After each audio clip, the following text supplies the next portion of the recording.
Sam lived in a world where money solved almost every problem, but it never solved his biggest one: calculus. His father was a successful businessman who ran a chain of hotels across the city. Their mansion stood tall on the hill, filled with glass windows, shining cars, and servants who made life comfortable. Everyone thought Sam's life was perfect. People said, "He is rich, he can get anything he wants." But no one understood the quiet battles he fought at school. Inside the classroom, Sam was not the boy with everything. He was the boy who failed again and again. Every time the teacher gave back graded papers, Sam felt his stomach twist. The red marks on his calculus test stared back at him like sharp arrows. His classmates laughed sometimes. "Sam, how can you not get this? It's simple," they would say. But for him, the numbers and formulas were not simple at all. They looked like they came from another language. Sam tried. He stayed up late with the textbook open on his desk. He wrote notes and solved questions over and over, but no matter what he did, the answers never came out right. His father grew frustrated. "I hired the best tutors for you, why are you still failing?" he asked more than once. Tutors came and went, each one confident at first, then tired after weeks of no progress. Sam himself stopped believing he could ever learn calculus. What made it worse was the reputation he carried. Teachers saw him as the rich kid who didn't care. Students thought he was lazy. Deep inside, Sam wished he could prove them wrong, but he didn't know how. He felt small every time a test returned with another failing grade. One Monday morning, things changed. The principal walked into the classroom with a tall man beside him. The man was new, with a calm face and eyes that studied the room carefully. His voice was steady and warm as he introduced himself. "Good morning. My name is Mr. Davis, and I will be your new calculus teacher." The class, used to dull lessons, looked up with mild curiosity. Mr. Davis picked up a piece of chalk and wrote on the board. "Calculus is not about memorizing," he said clearly. "It is about seeing patterns. Think of it as a puzzle. Once you see the picture, the puzzle is easy." Instead of beginning with difficult formulas, he drew a car on the board. When a car moves, its speed changes. That's calculus. We study change. The rate of change, the slope of the hill, the way one thing grows while another slows down. It is life written in numbers. The students leaned forward. No teacher had ever explained it like that. Sam blinked in surprise. For the first time, he understood at least a small part. He could see the car going faster, then slower. He could imagine measuring it. He thought, maybe this is not impossible. Throughout the lesson, Mr. Davis gave examples everyone could relate to. He talked about filling a water tank and watching the level rise. He explained how shadows moved during the day. He showed how math was hidden in those movements. The class was silent, but it was not the silence of boredom. It was the silence of students who were listening carefully. When the bell rang, chairs scraped the floor and the room filled with noise. But Sam stayed seated. Something inside him said he should not leave yet. He watched Mr. Davis gather his books and hesitated. Then he stood up slowly and walked to the front. "Sir," Sam said quietly, "I need to tell you something. I have failed every calculus test. I don't think I can ever pass. My father is angry, the other teachers are tired, and I feel like nothing works." Mr. Davis looked at him for a long moment. His eyes were serious, but there was no judgment in them. Then he smiled, just a little. "Then you are the perfect student for me," he said. Sam blinked, unsure if he had heard right. "Perfect? But I fail all the time." "Exactly," Mr. Davis replied. "You already learned what does not work. Now we will find what does. Failure is not the end. It is the beginning of understanding. If you are willing to try, I will show you the easy path." The words settled deep inside Sam. No teacher had spoken to him like that. They always gave him formulas to memorize, but no one gave him hope. Sam nodded slowly. "I will try." "Good," Mr. Davis said with calm certainty. "That is all I ask. We will meet after school tomorrow. I will teach you step by step." Sam walked out of the classroom that day with a different feeling in his chest. It was small, but it was powerful. For the first time in months, he felt that maybe calculus was not a wall too high to climb. Maybe with the right teacher, the right guidance, he could learn.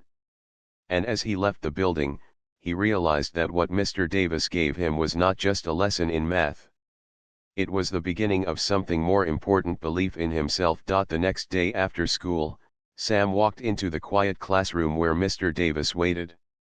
The desks were empty, the afternoon sun came through the windows, and the chalkboard stood clean. Sam carried his notebook, but his hands were nervous. He sat down slowly, not sure what to expect. Mr. Davis placed a piece of chalk in his hand. "Before we begin," he said, "I want you to answer one question. What do you feel when you hear the word calculus?" Sam looked down. "I feel fear. I feel like I cannot do it. It is too hard." "Good," Mr. Davis said, surprising him. "You are honest. Now let us take that fear and break it. Do you know what calculus means in simple words?" Sam shook his head. "It means study of change," Mr. Davis explained. "That is all. Change. Everything in life changes. Your height as you grow, the speed of a car, the water in a glass as it fills. Calculus is just a way to measure and understand change."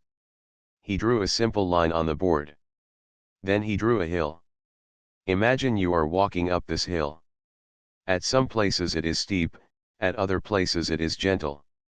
If I ask you, how fast are you climbing at one exact point, what do you say?"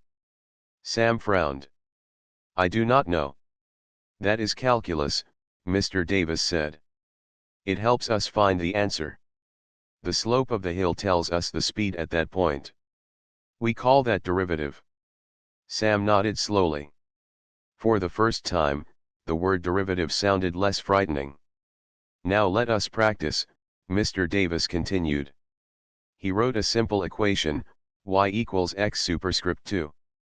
This is just a curve, like a smile.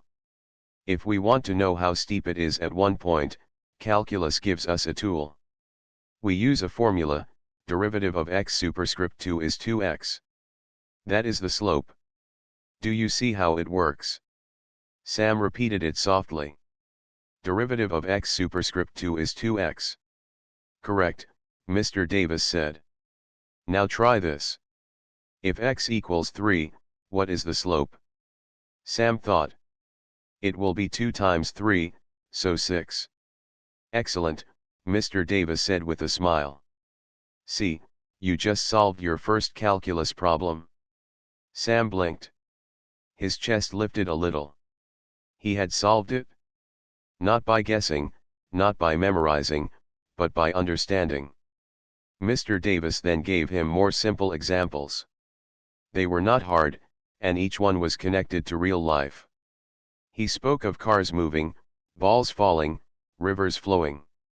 Each problem showed how calculus measured the way things changed. Sam began to see that the formulas were not random. They were like doors. Once he opened the door, he could see the meaning behind the numbers. The lesson lasted an hour, but it did not feel long. When it ended, Sam was surprised. He had not felt bored. He had not felt lost. For the first time, he felt curious. "Sir," Sam said before leaving, "why did other teachers not explain like this? They always gave formulas to memorize." Mr. Davis looked at him kindly. "Because it is easier to give rules than to give meaning. But true learning comes from meaning. Once you see why, you never forget how." Sam carried those words with him as he left the classroom. That night, he sat at his desk with his notebook open. Instead of dreading the work, he wrote down the problems Mr. Davis gave him and solved them carefully. He made mistakes, but he understood where he went wrong. For the first time, he felt in control. The next day, he went to class with less fear. When Mr. Davis asked questions, Sam tried to answer. Sometimes he was right, sometimes wrong, but the teacher always encouraged him. "Mistakes are steps," he said. "Each mistake shows you a path. Do not be afraid." Days passed, and the lessons continued. After school, Sam met Mr. Davis for practice. Slowly, his notebook filled with solved problems, not empty pages. His friends noticed the change. "Sam, you look different," one of them said. "You actually look like you understand math now." Sam laughed lightly. "I am learning. For the first time, I am learning."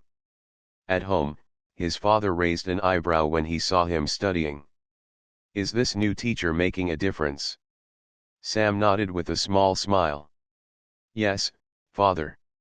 He teaches in a way that makes sense. He shows me the easy path." His father said nothing more, but Sam noticed the relief in his eyes. As the weeks moved forward, the final exam drew closer. Normally, Sam would have been filled with dread. But this time, there was a new feeling.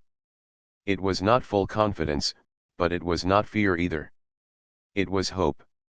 And deep inside, Sam knew something important. He was not only learning calculus. He was also learning that with the right guide and the right mindset, nothing was impossible. The morning of the first big test arrived. The classroom buzzed with nervous whispers as students flipped through their notes. Pens clicked, papers rustled, and anxious faces turned toward the clock on the wall. For most students, calculus was just another subject. But for Sam, this test felt like the weight of his entire reputation pressing down on him. He had never passed a calculus test in his life. Every sheet he handed in before had been filled with mistakes and blank spaces. His classmates expected him to fail again. His father expected another disappointment. Sam himself feared the same, yet this time there was something different. He had been meeting with Mr. Davis every afternoon. He had learned step by step, problem by problem.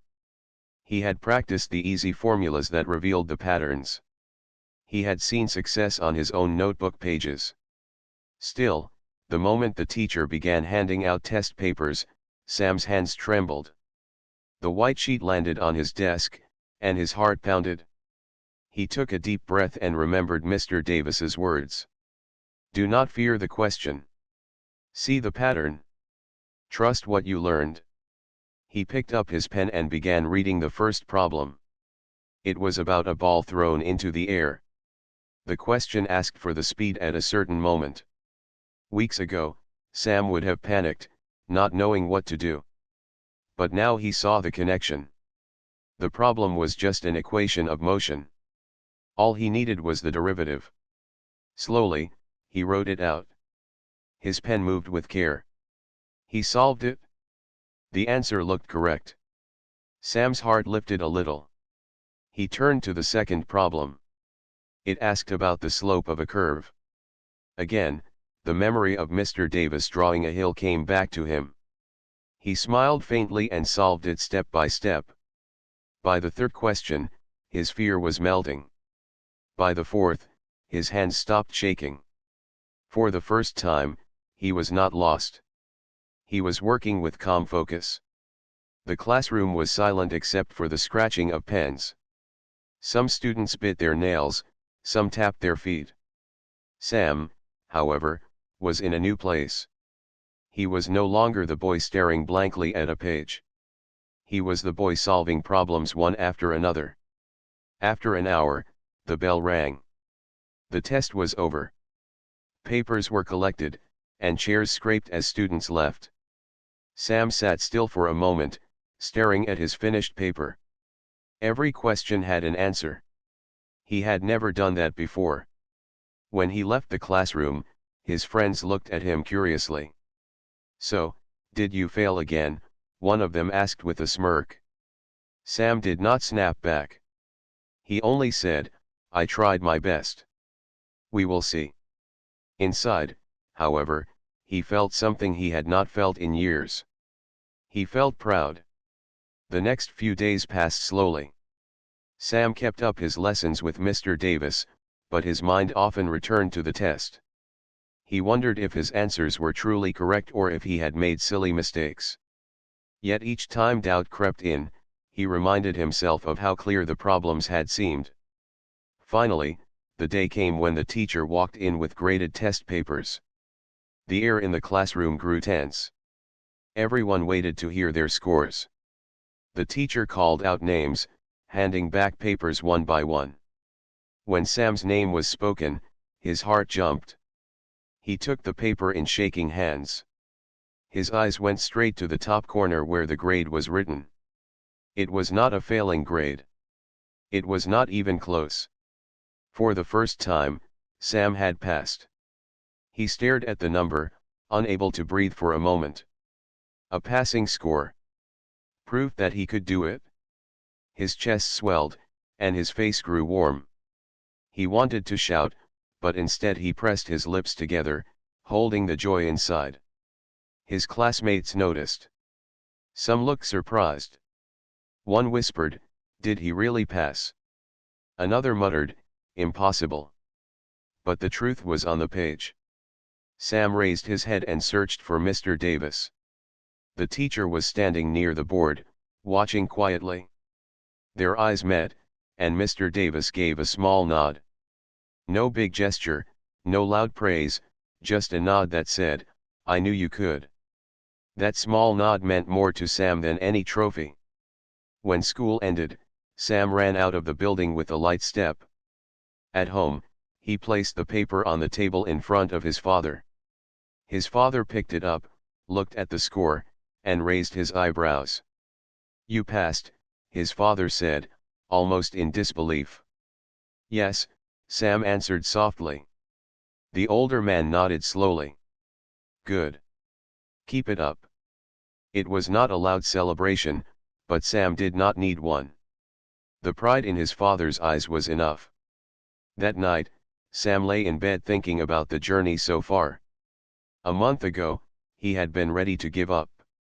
Today, he had proved that he was not hopeless. He was learning, growing, and changing.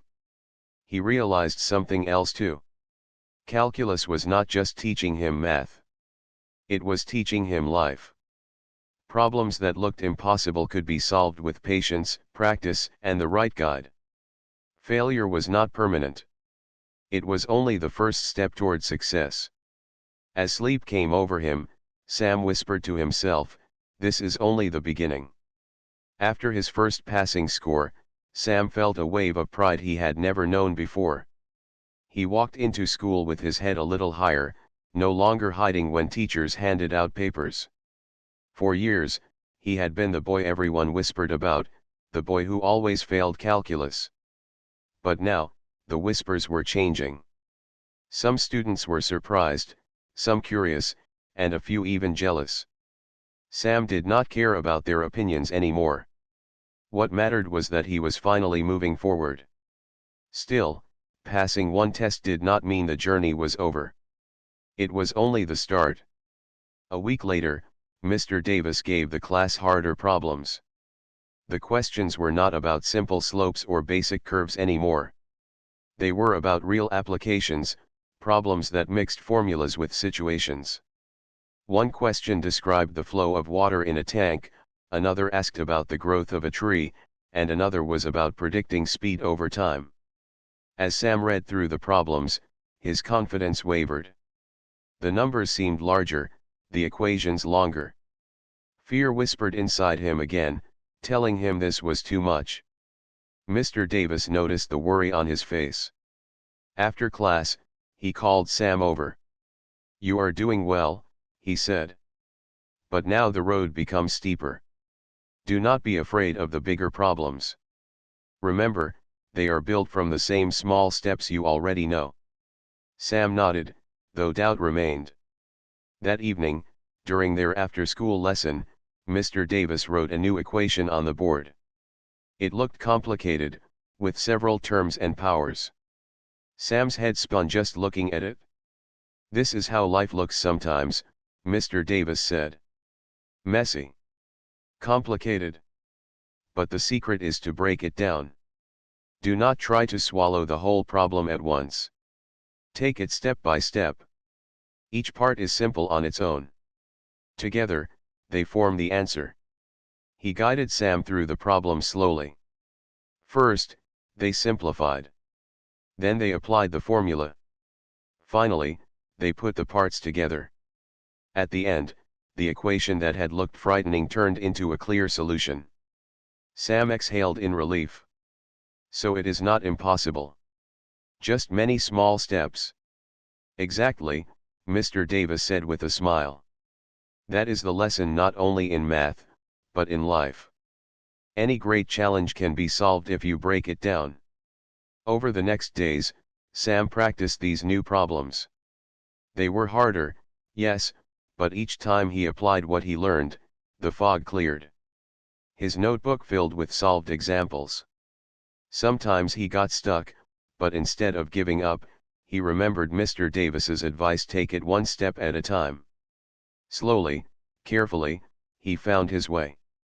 One afternoon, as he struggled with a problem about the area under a curve, frustration rose inside him. He pushed the notebook away and muttered, "I cannot do this." Mr. Davis, sitting beside him, said calmly, "Stand up for a moment." Confused, Sam stood. "Now look at the notebook from where you are standing," Mr. Davis said. "Do the numbers look the same?" Sam squinted. "No, they look smaller." "Exactly," Mr. Davis said. Sometimes, when a problem feels too big, step back. Change your view. The problem becomes smaller, and your mind becomes calmer. Then return and solve it. Sam sat down again, breathing more steadily. He tried the problem once more, this time without rushing. Piece by piece, he worked through it until the answer came out. His face lit up. "I solved it?" Mr. Davis gave a small nod. "Good. Now remember this feeling. You are not just learning formulas. You are learning patience, focus, and faith in yourself." The more Sam studied, the more his perspective changed. He began to notice calculus in the world around him. He saw how water poured faster at first and slower as the glass filled. He noticed how shadows moved across the ground during the day. He even thought about his father's business, how profits changed with seasons, how numbers told the story of growth. At dinner one night, he asked his father, "Do you use math in your hotel work?" His father raised an eyebrow. "Of course. We study trends, we measure costs, we predict demand." "Why do you ask?" Sam smiled faintly. "Because I think calculus is like business. Both are about change, and both need the right formula to understand what is happening." His father studied him for a moment, surprised at the thoughtful words. "It seems you are finally beginning to see." Sam nodded. He was not only learning to pass tests. He was learning to see the world differently. Weeks passed, and the class prepared for another exam. This one was harder than the first. Many students complained. Some even said, "It is unfair." But Sam felt ready. Nervous, yes, but also prepared. He had Mr. Davis's lessons in his mind, his practice in his notebook, and his growing belief in his heart. On the day of the exam, he walked into the classroom with steady steps. He remembered the hill Mr. Davis had drawn, the car he had explained, the advice to break problems down. The paper landed on his desk. He opened it, read the first question, and smiled faintly. It was about a tank filling with water. He had solved something like this before. He picked up his pen and began to write. For Sam, this test was not just about math anymore. It was about proving to himself that he could rise higher, step by step. The second exam was tougher than the first. Students whispered in the hallway about how long the problems were and how confusing the questions felt. Some even admitted they had given up halfway through. But Sam felt different this time. He had faced the paper with calm focus, solving question after question without letting fear control him. He did not know if every answer was correct, but he knew he had tried his best. Days later, the results were ready. The classroom buzzed with nervous energy as the teacher walked in carrying a stack of papers. "Some of you did well," the teacher said. "Some of you struggled. But I can say this class is improving." Sam's chest tightened as he waited for his name. When the paper landed on his desk, his eyes darted to the corner. His heart skipped. Not only had he passed, he had scored higher than before. It was not perfect, but it was strong, much stronger than he ever thought possible. For a moment, he just stared at the number, stunned. The boy who had once failed every test now had proof that he was climbing. Whispers spread through the class. "Look at Sam's score," one student said. "He actually did well." Another shook his head. "How? He used to fail everything." Sam felt their eyes on him, but instead of shrinking, he sat taller. He glanced at Mr. Davis, who stood at the front of the room with a small, knowing smile. That smile was enough. After class, a boy named Amir approached Sam. "Hey," he said awkwardly, "how did you do it?" "I failed again. I just don't understand this subject." Sam hesitated. He had never been the one others asked for help. But he remembered the lessons Mr. Davis had given him, the patience, the simple steps. He nodded. "Come after school. I can show you what I learned." That afternoon, Amir joined Sam in the library. They spread their books across the table, and Sam explained a problem about slopes. At first, he stumbled, unsure of how to teach. But as he spoke, the memory of Mr. Davis's lessons guided him. He used simple examples, like walking up a hill or pouring water, the same way his teacher had done. Amir's eyes lit up. "I get it now," he said with surprise. The word spread quickly. A few more classmates began asking Sam for help. Soon, he was meeting 2 or 3 students after school, showing them the easy formulas and patterns. He was not perfect, but he shared what he knew, and they listened. One evening, as Sam packed his bag after a study session, Mr. Davis approached. "I see you are teaching others," he said with pride in his voice. Sam nodded shyly. "They asked for help. I thought maybe I could show them what you taught me." "That is the best way to learn," Mr. Davis said warmly. "When you teach, you understand more deeply. And when you help others, you rise higher yourself." Sam realized how true those words were. Explaining problems to others made the formulas clearer in his own mind. Each question from a classmate was like practice for him too. At home, his father noticed the change. Instead of tutors being forced on him, Sam was studying on his own, sometimes even with friends. The house that once echoed with frustration now echoed with quiet determination. His father asked one evening, "You seem different, son. What changed?" Sam thought for a moment and answered, "I found the right teacher. And I found belief in myself." His father gave a rare smile. "That is worth more than all the money in the world." Weeks passed, and Sam's confidence grew. He no longer walked into math class with fear. He carried his notebook filled with neat solutions, each one proof of his progress. His classmates no longer mocked him. Some still looked surprised, but many respected him. A few even relied on him for help. But Sam did not forget where it all started. After every small victory, he remembered the first day he had stayed behind after class, admitting his failure to Mr. Davis. That moment had changed everything. One afternoon, Mr. Davis gave the class a challenge problem, one that even strong students struggled with. The room fell silent as many gave up halfway. Sam, however, worked patiently. He broke the problem into smaller steps, just as he had been taught. Slowly, the answer came together. When he finished, he looked around and realized he was one of the few who had solved it. Mr. Davis glanced at his paper, then nodded approvingly. "Well done, Sam. This shows your growth." The class turned to look at him. Some with surprise, some with respect. Sam felt no need to boast. He simply smiled and closed his notebook. That night, lying in bed, Sam thought about how far he had come. A boy who once feared calculus was now helping others face it. A student who once hid his failures was now showing his classmates that success was possible. It was not just about passing tests anymore.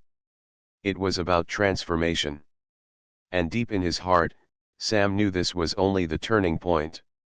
Greater challenges still lay ahead, but now he had something he never had before: faith in his own ability to overcome. The semester was moving fast, and Sam had grown into a different student.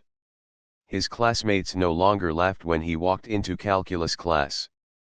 Instead, many came to him with questions. He never imagined himself teaching others, yet here he was, guiding friends through formulas and examples the way Mr. Davis had once guided him. One morning, the principal made an announcement that caught everyone's attention. "This year, our school will take part in the citywide math competition. Each school will send 2 students to represent them. The students will face challenging problems, and the winners will bring pride to their schools." Excitement and nervous chatter filled the classroom. For most students, the competition sounded impossible. Only the strongest math students could compete. But then the teacher added, "One of the students chosen will be Sam." The room fell silent. Sam froze in his seat. Him? Representing the school in a math competition? His classmates whispered in disbelief. A few protested, "Why him? He used to fail everything." But the teacher stood firm. "Sam has shown great progress. He has worked harder than anyone else. He has earned this chance." Sam's heart raced. Pride and fear mixed inside him. He wanted to believe he was ready, but a voice inside whispered doubts. Could he really compete against the best students from the city? After class, Sam went straight to Mr. Davis. "Sir, are you sure I can do this?" he asked. "The others will be better. I was failing only months ago." Mr. Davis looked at him calmly. "Sam, the competition is not about being perfect. It is about showing what you have learned and how you think.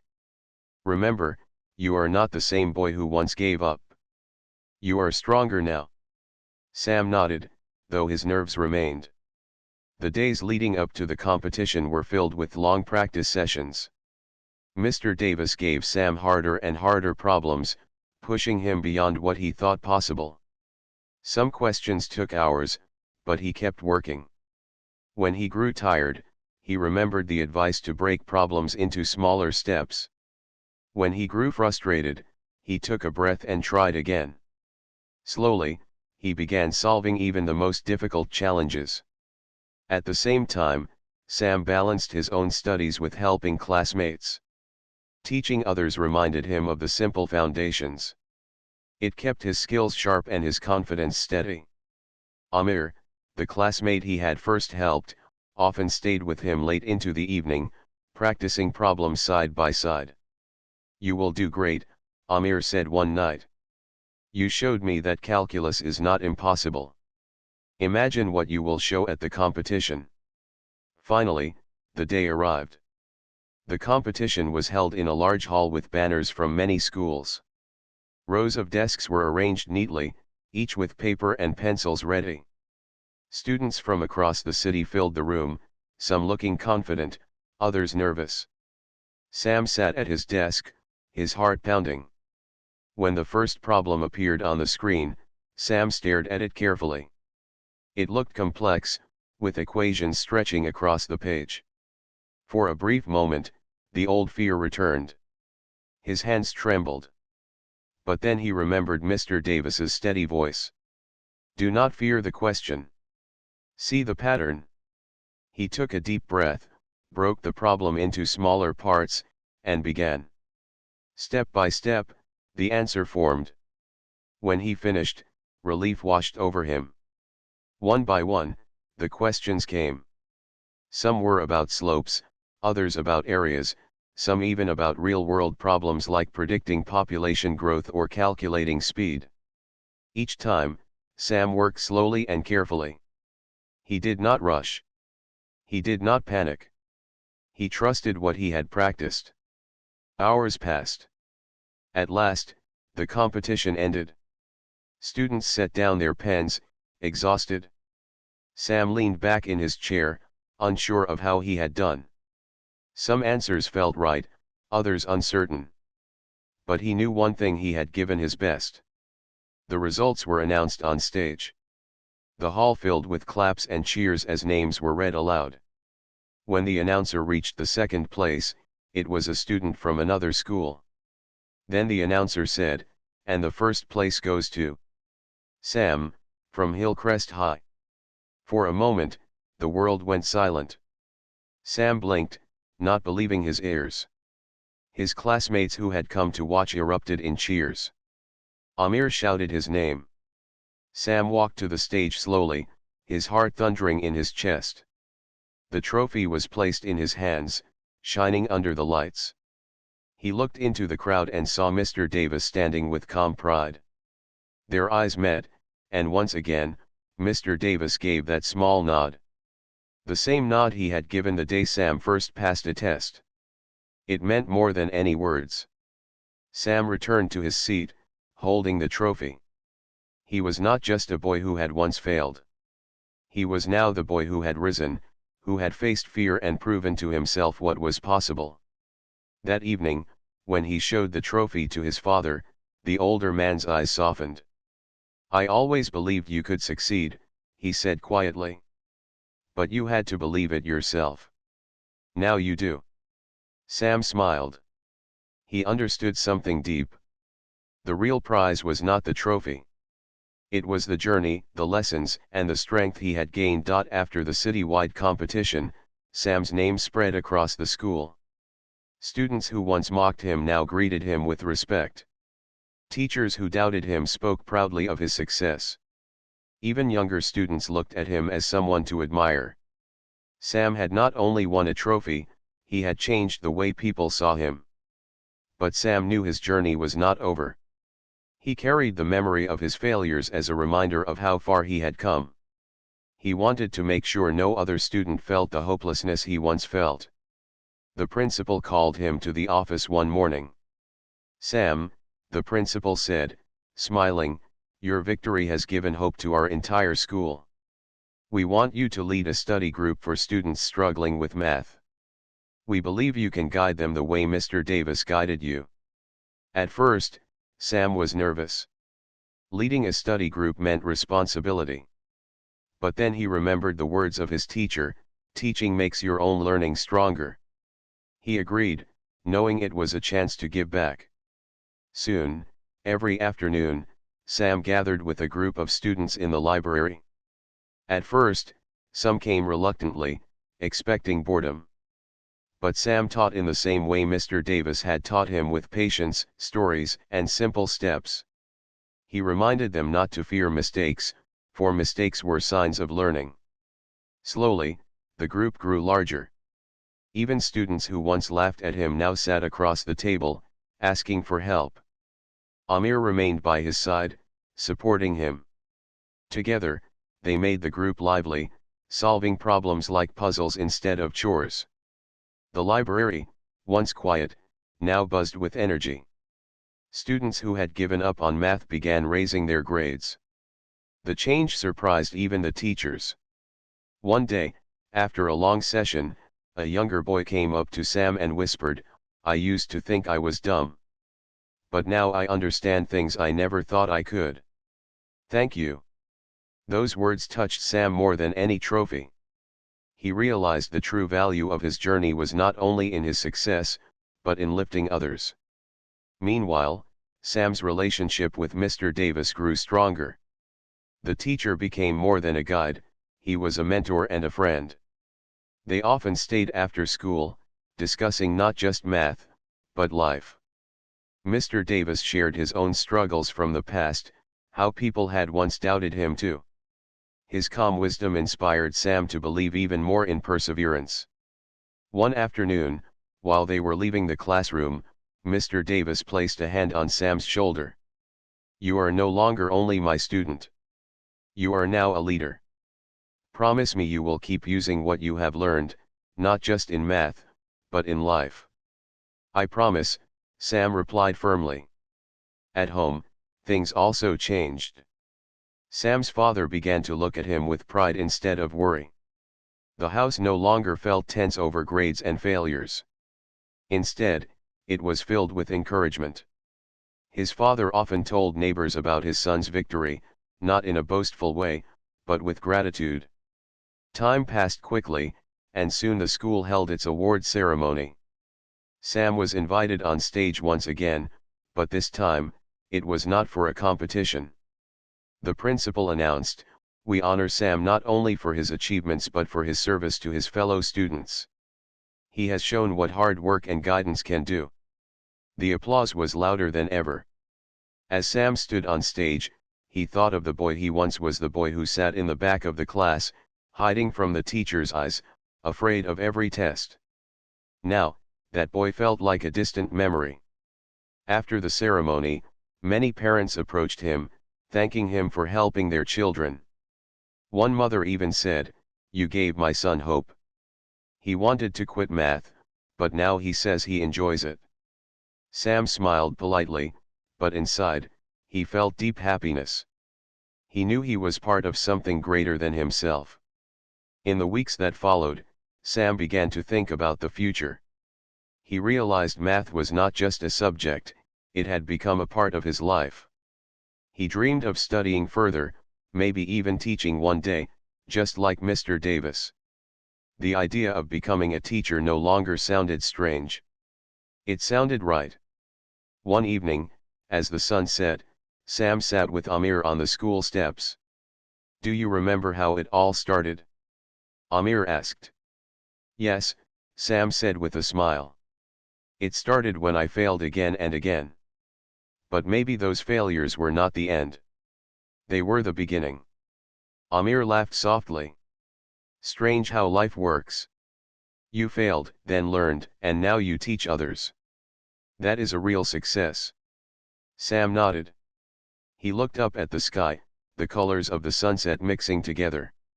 He thought of the lessons he had learned, not only formulas and rules, but lessons of patience, courage, and determination. The story of the boy who once failed calculus had transformed into the story of the boy who helped others rise. Sam knew his journey would continue, but he also knew one truth: with guidance, effort, and belief, even the hardest problems could be solved. And so, a new beginning had opened, not just for Sam, but for every student who believed they could rise too.